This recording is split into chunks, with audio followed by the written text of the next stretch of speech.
ഞാൻ പറയാൻ പോകുന്ന വിഷയം എന്ന് പറഞ്ഞാൽ ഇവാഞ്ചലൈസേഷൻ ആണേ. അതായത് നമുക്ക് ഞാനൊരു ഇപ്പൊ ഒരു വചനം പറയാവേ. അതായത് അപ്പസ്തോല പ്രവർത്തനം 1:8. പരിശുദ്ധാത്മാവ് വന്നു കഴിയുമ്പോൾ നിങ്ങൾ ശക്തി പ്രാപിക്കും, ജെറുസലേമിലെ യൂദയ മുഴുവനിലും സമറിയായാലും ഭൂമിയുടെ അതിർത്തികൾ വരെയും നിങ്ങൾ എനിക്ക് സാക്ഷികളായിരിക്കും. അപ്പം ഈ ഒരു വചനം ഞാൻ ഒന്നുകൂടെ പറയാം. അപ്പൊ ഈ വചനം ഞാൻ ഒരു ചെറിയ ഒരു ചെറിയൊരു ഇതുപോലെ തരുവാണ്. മീൻസ് ഒരു കുഞ്ഞിക്കെ ടാസ്ക്. 1 മിനിറ്റ് മതി, സെക്കൻഡ് പോലും വേണ്ട.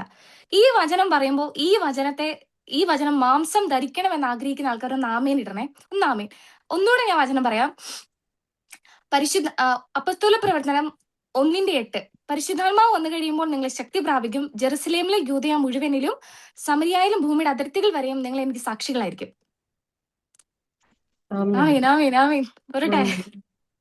ആമേൻ. ആമേൻ. ഓക്കെ.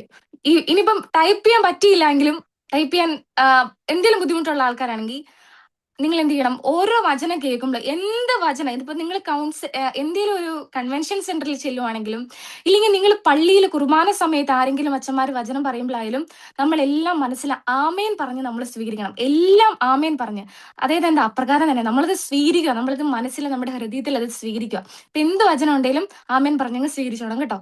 അപ്പം ഇന്നത്തെ ഇതെന്താ, ഞാൻ അത്ര വലിയ എന്താ പറയാ ഒത്തിരി അങ്ങോട്ട് പറയാനൊന്നും പോകുന്നില്ല, എനിക്ക് അങ്ങനെ വലിയതായിട്ട് അങ്ങനെ അറിയത്തൊന്നുമില്ല കേട്ടോ.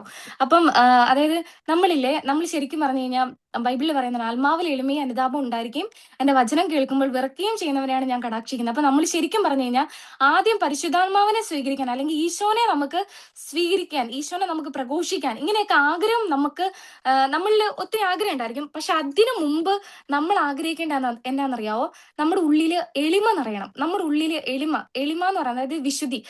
നമ്മുടെ ഡൊമിനിക്കച്ചൻ എപ്പോഴും പറയുന്ന പരിശുദ്ധാത്മാവിനെ നമുക്ക് സ്വീകരിക്കണമെങ്കിൽ നമ്മുടെ ഹൃദയത്തിൽ എളിമയും വേണം, വിശുദ്ധിയും വേണം. അപ്പൊ ഏറ്റവും കൂടുതൽ ഇപ്പം നമ്മൾ എന്താ പറയാ, ഏറ്റവും കൂടുതൽ ആഗ്രഹിക്കേണ്ടത് പുണ്യങ്ങൾ നിറയാനാണ്. പുണ്യങ്ങൾ നിറഞ്ഞു കഴിയുമ്പോഴാണ് നമുക്ക് അതായത് നമ്മൾ എന്താ പ്രഘോഷണം, വചന പ്രഘോഷണം ഇങ്ങനെയൊക്കെ പറഞ്ഞിട്ടുള്ള ഒരു എന്താ പറയാ, നമ്മൾ ഈശോ നയിക്കുന്നത് നമ്മുടെ ഉള്ളിൽ പുണ്യങ്ങൾ നിറയുമ്പോഴാണ്. നമുക്ക് വേണമെങ്കിൽ നമുക്കൊരു സ്റ്റേജിൽ പോയിട്ട് അറിയാവുന്ന വചനം മൊത്തം നമുക്ക് പറയാം, അല്ലേ? ഇപ്പൊ എനിക്ക് വേണമെങ്കിൽ എനിക്ക് പറയാം, എനിക്ക് കുറച്ച് വചനങ്ങളൊക്കെ കാണാപ്പാട് അറിയാം. ഞാൻ എന്നിട്ട് ഒരു സ്ഥലത്ത് പോയിട്ട് ഞാനിങ്ങനെ എനിക്കറിയാവുന്ന വചനങ്ങൾ മൊത്തം പറഞ്ഞിട്ട് വേണം എനിക്ക് ആൾക്കാരെ കയ്യിലെടുക്കാം. പക്ഷെ ദൈവം നോക്കുന്നത് ഹൃദയത്തെയാണ് നോക്കുന്നത്. പരിശുദ്ധാത്മാവ് നോക്കുന്നത് ഹൃദയത്തെയാണ് നോക്കുന്നത്. അപ്പൊ നമ്മുടെ ഉള്ളിൽ ആദ്യം ഈ പുണ്യങ്ങൾ നിറയണം. അപ്പം അതായത് ഞാൻ പറയട്ടെ, ഇവാഞ്ചലൈസേഷൻ, ഈശോനെ പ്രഘോഷിക്കുന്നതിന്റെ ആദ്യ പടി എന്ന് പറഞ്ഞു കഴിഞ്ഞാൽ നമ്മുടെ ഉള്ളിൽ ഈ പറയുന്ന പോലെ വിശുദ്ധിയും എളിമയാലും നമ്മൾ നിറയുക. ഈ ഒരു ആഗ്രഹം, ഞാൻ വിശുദ്ധിയിലും അതിന്റെ പൂർണ്ണതയിൽ നിൽക്കുന്ന ആളല്ല, ഞാൻ എപ്പോഴും ആഗ്രഹിക്കും. അതായത് ഈശോയോട് ഞാൻ പറയും, ഈശോ എന്റെ ഹൃദയത്തിൽ എളിമ നിറയ്ക്കണേ, വിശുദ്ധി നിറയ്ക്കണേ എന്ന് പറഞ്ഞ് നമ്മൾ അതിനുവേണ്ടി നമ്മൾ പ്രാർത്ഥിക്കണം. അതൊക്കെ നിറഞ്ഞു കഴിയുമ്പോൾ നമ്മൾ ഈ ആഗ്രഹിക്കുന്നതിനനുസരിച്ച് പരിശുദ്ധാത്മാവ് നമ്മൾ അഭിഷേകം ഇട്ട് തന്നുകൊണ്ടിരിക്കും. നമ്മൾ എന്താ പറയാ, നമ്മളിങ്ങനെ വിശുദ്ധിക്ക് വേണ്ടി ആഗ്രഹിക്കുമ്പം, എളിമ നിറയാൻ വേണ്ടി ആഗ്രഹിക്കുമ്പം പരിശുദ്ധാത്മാവ് ഈ വരദാനങ്ങൾ ഇങ്ങനെ നിറച്ച് തരുന്നതായിട്ട് നമുക്ക് അനുഭവപ്പെട്ടുകൊണ്ടിരിക്കും. അപ്പൊ അതുകൊണ്ടാണ് പറയുന്നത്, നമ്മൾ ആഗ്രഹിക്കുക, നമ്മുടെ വിശുദ്ധി നിറയാൻ വേണ്ടി, എന്താ പറയാ, എളിമ നിറയാൻ വേണ്ടി ആഗ്രഹിക്കുമ്പം പരിശുദ്ധാത്മാവ് അഭിഷേകം നമ്മളിൽ നിറച്ച് തന്നുകൊണ്ടിരിക്കും. അതുകൊണ്ടാണ് നമ്മള് 1 കൊരിന്തോസ് 13 നമ്മളിങ്ങനെ വായിക്കുന്നുണ്ട്, ഞാൻ മനുഷ്യരുടെയും ദൈവദൂതന്മാരുടെയും ഭാഷയിൽ സംസാരിച്ചാലും സ്നേഹമില്ലെങ്കിൽ ഞാൻ ഒന്നുമല്ല. അപ്പൊ നമ്മളുണ്ടല്ലോ, നമ്മൾ ഈ സ്നേഹം എന്താണ്? സ്നേഹം ദൈവമാണ്, ദൈവസ്നേഹമാണെന്ന് പറയുന്നു. അപ്പൊ ഈ സ്നേഹം, അതായത് ഈശോ നമ്മുടെ ഹൃദയത്തിൽ ഇല്ല എങ്കിൽ നമ്മൾ എന്നൊക്കെ പറഞ്ഞെന്ന് പറഞ്ഞാലും നമ്മൾ പറയുന്നതൊന്നും, അതായത് നമ്മൾ ബൈബിളിൽ വായിക്കുന്നുണ്ട്, സ്നേഹം ഞാൻ നിന്റെ നാമത്തിൽ പിശാചുക്കളെ ബഹിഷ്കരിച്ചു, അത് ചെയ്തു ഇത് ചെയ്തു എന്ന് പറഞ്ഞിട്ട് അവിടെ ചെല്ലുമ്പോൾ ദൈവം പറയുന്നുണ്ട്, ഞാൻ നിങ്ങളെ അറിയുന്നില്ല എന്ന് പറയുന്നുണ്ട്. അപ്പം നമ്മുടെ ഉള്ളിൽ പുണ്യങ്ങൾ ആദ്യം നിറഞ്ഞു കഴിഞ്ഞിട്ട് നമ്മൾ ഈ പറയുന്ന പോലെ നമ്മൾ എന്താ പറയാ, നമ്മള് നമ്മുടെ ആത്മാവിനും ഈശോയുടെ ആത്മാവിനും തൃപ്തി ലഭിക്കുന്നത്, അതായത് പരിശുദ്ധാത്മാവിന് തൃപ്തി ലഭിക്കുന്ന എപ്പോഴാണെന്ന് ചോദിച്ചു കഴിഞ്ഞാൽ നമ്മൾ ഈശോയോട് ചേർന്ന് നിന്ന് നമ്മൾ വചനം പ്രഘോഷിക്കുമ്പോഴാണ് ഈശോയ്ക്ക് തൃപ്തി വരുന്നത്. അപ്പൊ നമ്മൾ ഈശോയോട് നമ്മൾ ചോദിച്ചു വാങ്ങിക്കുക, നമ്മൾ ആഗ്രഹിക്കുക, ഈശോയെ പുണ്യങ്ങളാ നിറയ്ക്കണേ എന്ന് പറയുക.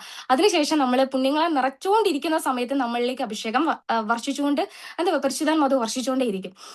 നമ്മുടെ ഉള്ളില് ഇപ്പം ഞാനിങ്ങനെ പറഞ്ഞു, അപ്പസ്തോല പ്രവർത്തനം 1:8, പരിശുദ്ധാത്മാവ് വന്നു കഴിയുമ്പോൾ നിങ്ങൾ ശക്തി പ്രാപിക്കും, ജെറുസലേമിൽ യൂദയ മുഴുവനിലും സമറിയാലും ഭൂമിയുടെ അതിർത്തികൾ വരെയും നിങ്ങൾ സാക്ഷികളായിരിക്കും.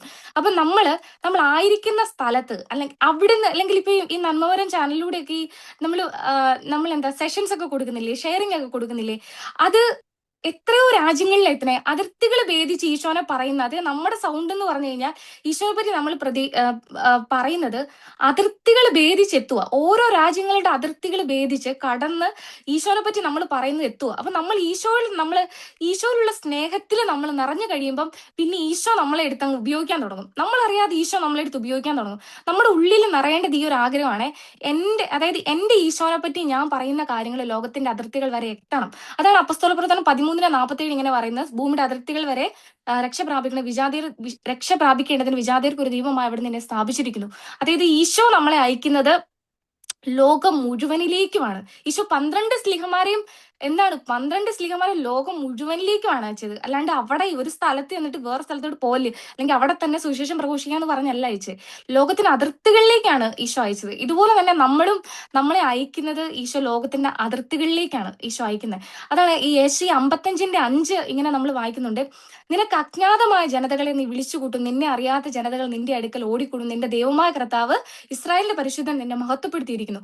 അതായത് എന്താ പറയാ, നമ്മളുണ്ടല്ലോ പിന്നെ എന്ന് പറഞ്ഞു കഴിഞ്ഞാൽ അമാനുഷികമായ സംഭവങ്ങളാണ്. പരിശുദ്ധാത്മാവ് നിറഞ്ഞു കഴിയുമ്പോൾ നമ്മളിൽ നിറയുന്നതെന്ന് പറഞ്ഞാൽ ഭയങ്കര അമാനുഷികമായ സംഭവങ്ങളാണ്. ഞാനൊരു അമാനുഷികമായ സംഭവം പറയാവേ.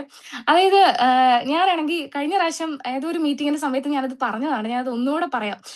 ഞാനത് പറയണ്ടെന്ന് വിചാരിച്ചാണ്, പക്ഷെ ഞാൻ ഒന്നുകൂടെ പറയാവേ. അതായത് എന്നാ ഞാനൊരു തീരുമാനം എടുത്തായിരുന്നു. എനിക്ക് പണ്ട് തൊട്ടൊരു ആഗ്രഹം ഉണ്ടായിരുന്നു. ഇങ്ങനെ ഞാൻ എല്ലാ ധ്യാനത്തിനും ഇങ്ങനെ ഭയങ്കര കാറിക്കൂവി ഞാൻ പ്രാർത്ഥിക്കും, എനിക്ക് പരിശുദ്ധാത്മാവിനെ വേണം, എനിക്ക് വചനം പഠിക്കണം, എനിക്ക് ഈശോയെ കൊടുക്കണം എന്നൊക്കെ പറഞ്ഞിട്ട് ഞാനിങ്ങനെ എന്താ പറയാ, ആരോ ചത്തുപോയ പോലെ കരഞ്ഞ് ഞാൻ പ്രാർത്ഥിക്കുമായിരുന്നു. ഒത്തിരി ആത്മാർത്ഥത്തോടെ ഞാൻ പ്രാർത്ഥിക്കുമായിരുന്നു. പക്ഷെ ഞാൻ അങ്ങനെ ഏകദേശം ഒരു 10 വർഷം മുൻപ് അണക്കര ധ്യാനം കൂടെ പോയ സമയത്ത് ഇങ്ങനെ എനിക്കൊരു പരിശുദ്ധാത്മാവിന്റെ വലിയൊരു ഡൊമിനിക്കേഷൻ പ്രാർത്ഥിക്കുന്ന സമയത്ത് പരിശുദ്ധാത്മാവിന്റെ വലിയൊരു അഭിഷേകം ഇങ്ങനെ നിറയുന്നതായിട്ട് ഇങ്ങനെ ഫീൽ ചെയ്തു. അങ്ങനെ ഡൊമിനിക്കേഷൻ എന്നോട് ഇങ്ങനെ പറഞ്ഞു, പരിശുദ്ധാത്മാവ് മാത്രം മതി എന്ന് പറഞ്ഞ് ഞാൻ അങ്ങനെ പറഞ്ഞിട്ടൊരു ഒരു സംഭവം ഉണ്ടായി. അതിനുശേഷം ഞാനിങ്ങനെ എല്ലാ പ്രാവശ്യവും എല്ലാ ദിവസവും പ്രാർത്ഥിക്കുമ്പോൾ ഞാനിങ്ങനെ പരിശുദ്ധാത്മാവ് നിറയണേ എന്ന് പറഞ്ഞ് പ്രാർത്ഥിക്കും. അങ്ങനെ ആ പ്രാർത്ഥന അങ്ങനെ 10 വർഷം അങ്ങനെ പ്രാർത്ഥിച്ചു. ഒത്തിരി വർഷങ്ങള് ഞാൻ ഇങ്ങനെ പ്രാർത്ഥിച്ചു. അപ്പൊ ഞാൻ ആഗ്രഹിച്ച ഒരു അഭിഷേകം ഇതാണ്. ഞാനിങ്ങനെ എന്താ പറയാ, ഞാനിങ്ങനെ ആഗ്രഹിക്കും. ഞാനിങ്ങനെ ഈശോയെ ഇങ്ങനെ ഭയങ്കര ഞാനിങ്ങനെ ആഗ്രഹിക്കേ. അതായത് ഈ അണക്കര ധ്യാനം കൂടാൻ പോകുന്ന സമയത്ത് എപ്പോഴും ഡൊമിനിക്കേഷൻ ഫോക്കസ് ചെയ്ത് പറയുന്നത് വിശുദ്ധി എളിമ. അപ്പൊ ഞാനിങ്ങനെ ഇമാജിൻ ചെയ്ത് പ്രാർത്ഥിക്കും, ഈശോ ഞാൻ ഇങ്ങനെ ഒത്തിരി വിശുദ്ധിയാലും എളിമയാലും നിറഞ്ഞ് ഈശോനെ പറഞ്ഞ് ഇങ്ങനെ ലോകം മൊത്തം ഇങ്ങനെ പറന്നു നടക്കുന്നതായിട്ട് ഞാൻ ഇമാജിൻ ചെയ്ത് പ്രാർത്ഥിക്കും. അപ്പൊ ഞാൻ അങ്ങനെ ഇമാജിൻ ചെയ്ത് പ്രാർത്ഥിച്ച് ഞാൻ മടുത്തു. ഒന്നും അങ്ങോട്ട് നടക്കുന്നില്ല. അപ്പൊ ഞാൻ എന്നിട്ട് എനിക്ക് കലിപ്പ് മൂത്തു. ഇങ്ങനെ ഈശോയോട് ഇങ്ങനെ ചോദിച്ച് അവസാനം എനിക്ക് അങ്ങോട്ട് ദേഷ്യം വന്നു. ഞാൻ എന്നിട്ട് ഈ പറയുന്ന പോലെ അതായത് ഒരു കുറച്ച് നാളുകൾക്ക് മുമ്പ് അതായത് എനിക്ക് അതായത് എൻ്റെ ഒരു അതായത് 2-3 മാസം മുന്നേ ബർത്ത്ഡേ ആയിരുന്നേ. അപ്പൊ ആ ബർത്ത്ഡേയുടെ സമയത്ത് ഞാൻ ഇങ്ങനെ ഈശോയോട് ഞാൻ പറഞ്ഞു, ഈശോയെ കുറെ നാളായി ഞാൻ ഇങ്ങനെ കിടന്ന് ചോദിക്കുന്നു. ഞാൻ നന്മവരത്തിൽ പറയുന്നുണ്ട്, ശരിയാ. പക്ഷെ എന്റെ ആഗ്രഹം മൂത്തിട്ട് ഞാൻ പരിശുദ്ധാത്മാവോട് പറയും, പരിശുദ്ധാത്മാവെ ഓൺലൈനിൽ കൂടെ അല്ല, എനിക്കല്ലാണ്ട് പോയി പ്രസംഗിക്കണം, എനിക്കല്ലാണ്ട് പോയി ഈശോനെ പറയണം എന്ന് പറഞ്ഞിട്ട് ഞാൻ ഇങ്ങനെ ആഗ്രഹം പരിശുദ്ധാത്മാവിന് ഇട്ടുകൊടുത്ത് ഞാൻ പ്രാർത്ഥിച്ചു. പക്ഷെ എന്നിട്ട് നടന്നില്ല. ഞാനിവിടെ UK-ലാണ് 2 വർഷമായി. ഞാൻ ഇങ്ങോട്ട് വരുന്നതിന് മുമ്പ് കുറെ പേര് പറഞ്ഞു, ഈശോനെ കൊടുക്കാൻ വേണ്ടിയാ, ജോലിക്ക് വേണ്ടിയല്ല, ഈശോനെ കൊടുക്കാൻ വേണ്ടിയാ നിന്നെ ഈ രാജ്യത്തോട്ട് ഈ ഭൂഖണ്ഡത്തേക്ക് കൊണ്ടുവന്നേക്കണ, ഈശോനെ കൊടുക്കാനാന്ന് പറഞ്ഞു. ഇതൊക്കെ ആഗ്രഹം ഇങ്ങോട്ട് കയറിയ അത് ഞാനിങ്ങനെ പരിശുദ്ധാത്മാവോട് പറയും, പരിശുദ്ധാത്മാവെ വിശുദ്ധി എളിമ നിറയണം, എന്റെ ഈ ആഗ്രഹം കൂടെ നീ പൂർത്തീകരിച്ചു തരണം എന്ന് പറഞ്ഞ് ഞാനിങ്ങനെ പ്രാർത്ഥിക്കും. അങ്ങനെ ഞാൻ 2 വർഷമായി ഒന്നും നടന്നില്ല. എന്നിട്ട് എനിക്ക് അവസാനം ദേഷ്യം വന്നിട്ട് ഞാൻ പരിശുദ്ധാത്മാവോട് പറഞ്ഞു, ഇനി നന്മോർത്തിൽ പോലും ഓൺലൈൻ ആയിട്ട് പോലും ഞാൻ ഇനി സംസാരിക്കത്തില്ല, ഈശോനെ പറ്റി ഞാൻ പറയത്തില്ല. കാരണം എനിക്ക് എന്റെ ക്ഷമയുടെ നെല്ലിപ്പലൊക്കെ പോയി, നശിച്ച്. അപ്പൊ ഞാൻ എന്നിട്ട് എന്നാ ചെയ്തു, ഞാൻ ഇങ്ങനെ ഒരു തീരുമാനം എടുത്തു, ഇനി ഞാൻ പറയില്ല. അങ്ങനെ ഞാൻ കഴിഞ്ഞ പ്രാവശ്യം നാട്ടിൽ പോയ സമയത്ത് ഞാനിങ്ങനെ എൻ്റെ ഒരു അച്ഛനെ എനിക്കൊരു അച്ഛനുണ്ട്, സ്പിരിച്വൽ ഫാദറാണ്. ഞാൻ അച്ഛനെ കണ്ട സമയത്ത് അച്ഛൻ എന്നോട് സംസാരിച്ച സമയത്ത് എന്റെ ആഗ്രഹം ഇതാണേ. ഞാൻ ഇപ്പൊ UK ഞാൻ അയർലൻഡിൽ പോകാൻ ആഗ്രഹിക്കുന്നുണ്ടേ. അപ്പം ഞാൻ അവിടുത്തെ രജിസ്ട്രേഷൻ എടുത്തിട്ടിരിക്കുക. അപ്പം ഞാൻ എന്നിട്ട് ഞാൻ അങ്ങനെ അച്ഛനോട് സംസാരിക്കും. ഈ അയർലൻഡിന്റെ കാര്യം അച്ഛാ പ്രാർത്ഥിക്കണേ എന്ന് പറയാൻ വേണ്ടി വന്നപ്പോ അച്ഛൻ എന്നോട് ഇങ്ങനെ പറയാം, മോളെ ദൈവരാജ്യത്തെ പറ്റി നീ തീഷ്ണതയുള്ളതായിരിക്കണം. എന്താണ് ഇങ്ങനെ അച്ഛൻ ഇങ്ങനെ എന്നോട് പറഞ്ഞു, എന്തോ കെട്ടപ്പെട്ട് കിടക്കുവാണല്ലോ എന്നൊക്കെ പറഞ്ഞ സമയത്ത് ഞാൻ ഇങ്ങനെ പറഞ്ഞു, അച്ഛാ ഞാൻ ഒരു തീരുമാനം എടുത്തിട്ടുണ്ട്, ഇനി ഒരിക്കലും ഈശോനെ പറ്റി ഞാൻ പറയത്തില്ല. കാരണം എന്റെ ക്ഷമയുടെ നെല്ലിപ്പലകെ നശിച്ചു, ഈശോനെ പറ്റി ഞാൻ പറയത്തില്ല എന്ന് പറഞ്ഞ ഒരു തീരുമാനം ഞാൻ എടുത്തു. അങ്ങനെ ഞാൻ എന്നിട്ട് അപ്പൊ അച്ഛൻ എന്നോട് പറഞ്ഞു, മോളെ ഇത് നീ കുമ്പസാരക്കൂട്ടിൽ ഏറ്റു പറയണം. കാരണം വെച്ചാൽ അത് വലിയൊരു ബന്ധനമാണ്, അത് നീ കുമ്പസാരക്കൂട്ടി ഏറ്റു പറയണം. അച്ഛൻ പറഞ്ഞതിന്റെ പേരില് ഞാൻ പോയിട്ട് അവിടെ നേരെ പോയൊരു പലയിൽ തന്നെ ഒരു ആശ്രമത്തിൽ പോയിട്ട് ഞാൻ കുമ്പസാരിച്ചു കഴിഞ്ഞ് സെക്കൻഡ്സ് കഴിഞ്ഞപ്പോൾ എനിക്ക് UK ഒരു കോള് വരുവാണ്. ഇങ്ങനെ അവരുടെ ജീസസ് യൂത്ത് കമ്മ്യൂണിറ്റി ഫാമിലി മിനിസ്ട്രിയുടെ കമ്മ്യൂണിറ്റിയിൽ പോയിട്ട് വേർഡ് ഓഫ് ഗോഡിനെ പറ്റി പറയാൻ വേണ്ടി ഒരു സെഷൻ എന്ന് പറഞ്ഞിട്ട് എന്നെ വിളിച്ചു. ഞാനിങ്ങനെ ആലോചിക്കുവാണേ, അതായത് അതായത് 1 യോഹന്നാൻ, ജോസച്ചൻ എനിക്ക് പറഞ്ഞു തന്നെ, അതായത് അന്ന് എപ്പോഴും പറയുന്ന ഒരു വചനാണ് 1 യോഹന്നാൻ 2:14. യുവാക്കന്മാരെ ഞാൻ നിങ്ങൾക്ക് എഴുതുന്നു, നിങ്ങൾ ശക്തന്മാരാണ്, ദൈവത്തിന്റെ വചനം നിങ്ങളിൽ വസിക്കുന്നു, നിങ്ങൾ ദുഷ്ടനെ ജയിക്കുകയും ചെയ്തിരിക്കുന്നു എന്ന് പറഞ്ഞിട്ടൊരു വചനമുണ്ട്.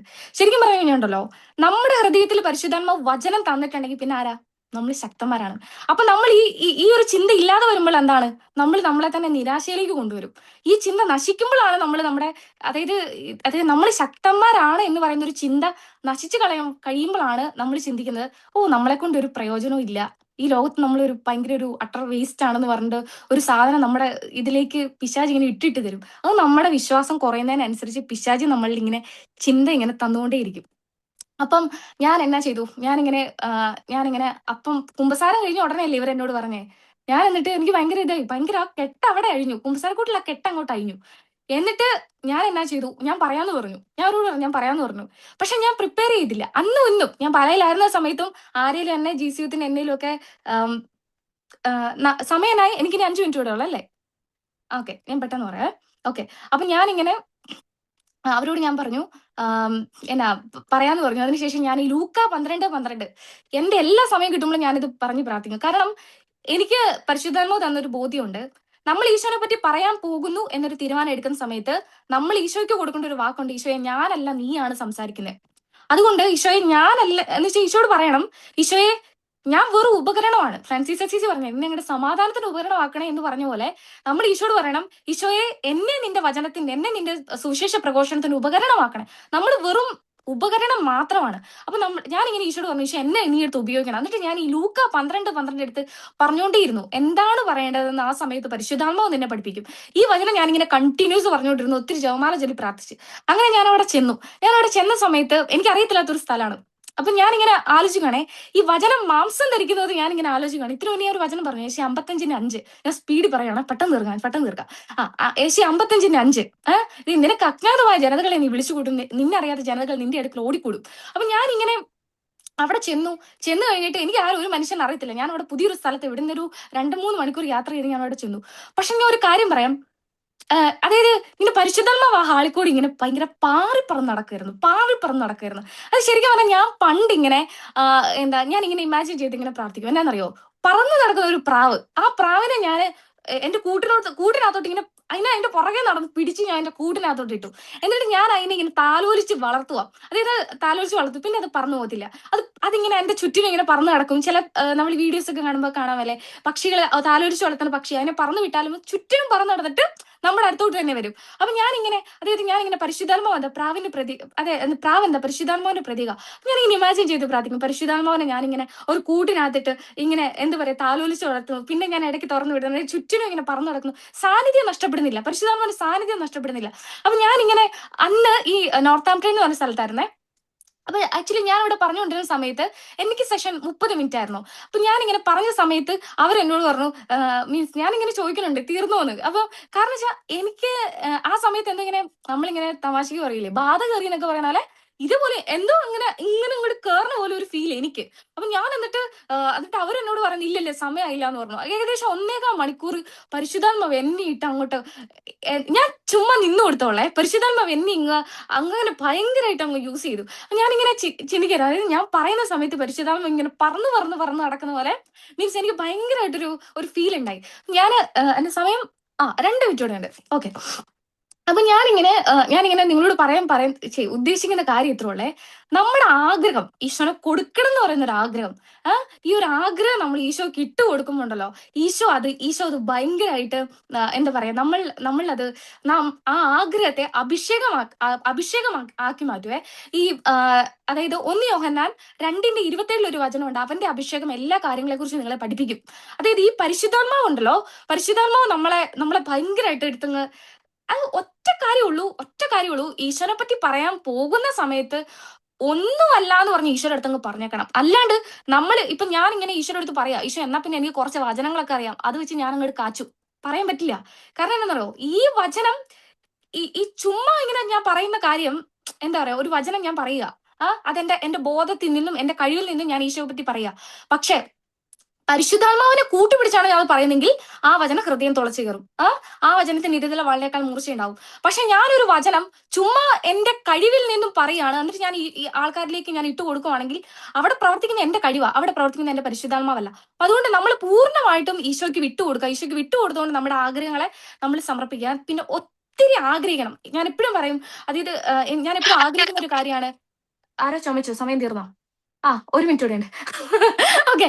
അതായത് ഞാൻ എപ്പോഴും ആഗ്രഹിക്കുന്ന ഒരു കാര്യമാണ്, എലീശ പ്രവാചകൻ ഏലിയോട് ചോദിച്ചൊരു കാര്യം, അങ്ങയുടെ ആത്മാവിന്റെ ഇരട്ടി മകനക്ക് ലഭിക്കട്ടെ. ഇപ്പൊ ജൂനിയർ പ്രാർത്ഥിച്ച സമയത്ത് പറഞ്ഞില്ലേ, ടെസ്റ്റ് ടീച്ചറുടെ ഇരട്ടി ആത്മാവ് ലഭിക്കട്ടെ. ആക്ച്വലി ഞാനുണ്ടല്ലോ, ഞാൻ ഈവൻ എനിക്ക് ജൂനിയറിനെയൊക്കെ ഭയങ്കര ഇഷ്ടമാണ്. ഇവിടെയുള്ള എല്ലാവരും ഭയങ്കര അഭിഷേകമുള്ള ആൾക്കാരാണ്. ഒരു തരത്തിലെങ്കിൽ മറ്റൊരു തരത്തിൽ ആത്മാവ് പ്രവർത്തിക്കുന്ന ആൾക്കാരാണ്. അവരുടെ പുണ്യങ്ങൾ എന്ത് കണ്ടാലും ഇരട്ടി അങ്ങ് ചോദിച്ചു വാങ്ങിച്ചോണം. അഭിഷേകത്തോട് നമുക്കൊരു ആക്രാന്തം വേണം, ഒരു ആർത്തി വേണം. നമ്മുടെ മുന്നില് ഒരു 10 ദിവസം ഭക്ഷണം കഴിക്കാതിരുന്നിട്ട് നല്ല ചിക്കൻ ബിരിയാണി വിളമ്പിയാൽ, അല്ലെങ്കിൽ ഇഷ്ടമുള്ള സാധനം വിളമ്പി ആർത്തിയോടെ തിന്നുന്ന പോലെ നമ്മൾ അഭിഷേകത്തോടെ ഒരു ആർത്തി വേണം, ഒരു ആക്രാന്തം വേണം. നമ്മളിൽ ഭയങ്കരമായിട്ട് നിറയണം. നമ്മൾ എന്താ പറയാ, നമ്മളിങ്ങനെ നിറഞ്ഞ് കവിഞ്ഞൊഴുകണം.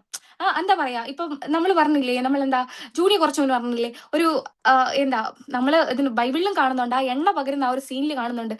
ഒഴിഞ്ഞ പാത്രങ്ങളിലേക്ക് അവൾ ആ കുപ്പിയിൽ നിന്നും എണ്ണ, വിധവയുടെ ആ ഒരു സ്റ്റോറി, അതായത് എണ്ണ പകർന്നുകൊണ്ടിരുന്നു. അതായത് നമ്മളിൽ പരിശുദ്ധാത്മാവ് നിറഞ്ഞു കഴിയുമ്പോൾ ഉണ്ടല്ലോ, നമ്മൾ അറിയാതെ അത് പരിശുദ്ധാത്മാവ് നിറച്ച് നമ്മൾ വീണ്ടും ചോദിക്കുവാണേ, പരിശുദ്ധാത്മാവ് നിറയണേ നിറയണേ നിറയണേ.